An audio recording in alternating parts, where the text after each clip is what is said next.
School की बस में काफ़ी सारे बच्चे पिकनिक मनाकर लौट रहे थे। सभी बच्चे बस में धमाल मचा रहे थे। तभी अचानक से बस का टायर पंचर हो गया और ड्राइवर ने अपना संतुलन खो दिया। सारे बच्चे चीखने और चिल्लाने लग जाते हैं। तभी सबने देखा कि बस रुक गई है। उन्होंने देखा कि बस के सामने एक बहुत बड़ी चुड़ैल खड़ी हुई है और वह चुड़ैल बस को आराम से साइड में खड़ा कर देती है। ड्राइवर यह सब देखकर हक्का बक्का रह जाता है और वह हाथ जोड़कर चुड़ैल का धन्यवाद करता है। चुड़ैल भी दोनों हाथ उठाकर उसके धन्यवाद को स्वीकार करती है और वहाँ से गायब हो जाती है। अब स्कूल के सभी बच्चे उस चुड़ैल को बाहुबली चुड़ैल के नाम से पुकारने लग जाते हैं। जब भी उस सड़क पर कोई हादसा होता, वह चुड़ैल उस हादसे को होने से रोक देती थी। बाहुबली चुड़ैल आए दिन किसी न किसी की मदद करती रहती थी।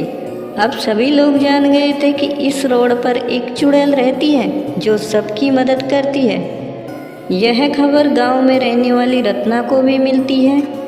रत्ना एक गरीब औरत थी जिसके पास ले देकर एक छोटी सी झोंपड़ी और एक छोटा सा खेत था। उसका पति हमेशा बीमारी से ग्रस्त रहता था।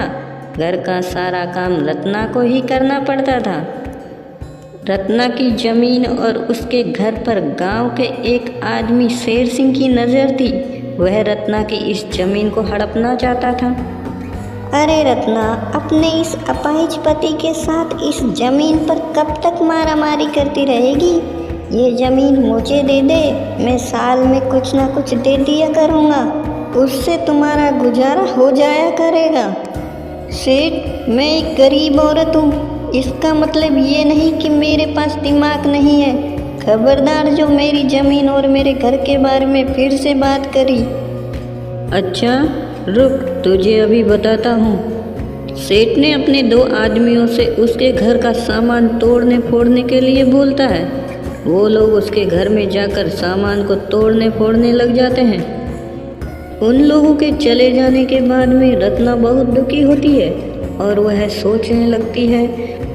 तभी वह फैसला करती है कि वह उस चुड़ैल बाहुबली से मिलेगी। अगले दिन सुबह सुबह रत्ना उस जगह पहुंच जाती है जहां उसने लोगों से सुना था कि वहां एक चुड़ैल रहती है। वहां पहुंचकर रत्ना तेज तेज आवाज़ लगाने लगती है। चुड़ैल बाहुबली, चुड़ैल बाहुबली, मुझे तुम्हारी मदद की ज़रूरत है। एक पीपल के पेड़ पर चुड़ैल आराम से सो रही थी। आवाज़ सुनकर उसकी आंखें खुल जाती हैं और वह उड़कर रत्ना के पास आ जाती है। तुम कौन हो? तुम्हें क्या मदद चाहिए मुझसे? रत्ना ने शेर सिंह के सारे अत्याचारों के बारे में चुड़ैल को बताया और कहा, मैंने तुम्हारे बारे में लोगों से बहुत सुना है, इसलिए मैं मदद के लिए तुम्हारे पास आई हूँ।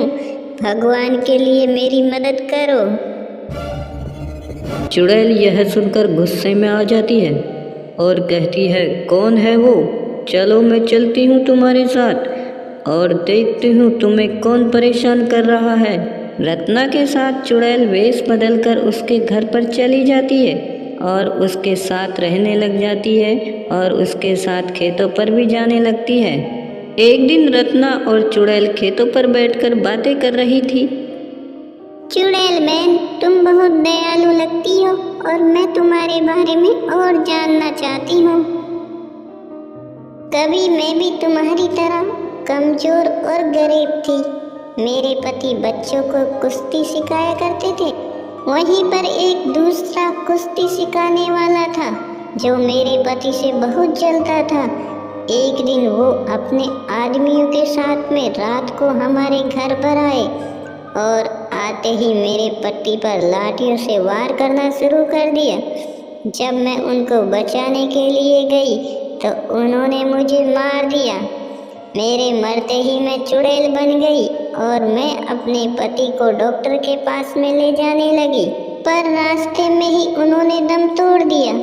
पर मरने से पहले उन्होंने मुझसे कहा था, तुम चुड़ैल बन गई हो पर कभी भी किसी का बुरा मत करना और आज तक मैं दूसरे लोगों की मदद ही करती आ रही हूँ। बहन, होनी को कौन टाल सकता है, पर तुम बहुत अच्छी हो और लोगों का प्यार भी तुम्हें मिलता है। दोनों बातें कर ही रही थी, तभी शेर सिंह अपने आदमियों के साथ में वहाँ आ जाता है। रत्ना, क्या सोचा तुमने? ये जमीन हमें दे रही हो या नहीं? मुझे लगता है तुम्हें मारकर ही ये जमीन लेनी पड़ेगी। तुम आज तक लोगों को परेशान करके जमीन हड़पते रहे हो, पर मैं मरते दम तक अपनी जमीन को नहीं दूंगी। क्या बोला? नहीं देगी? चलो मैं भी देखता हूँ कैसे नहीं देगी तू।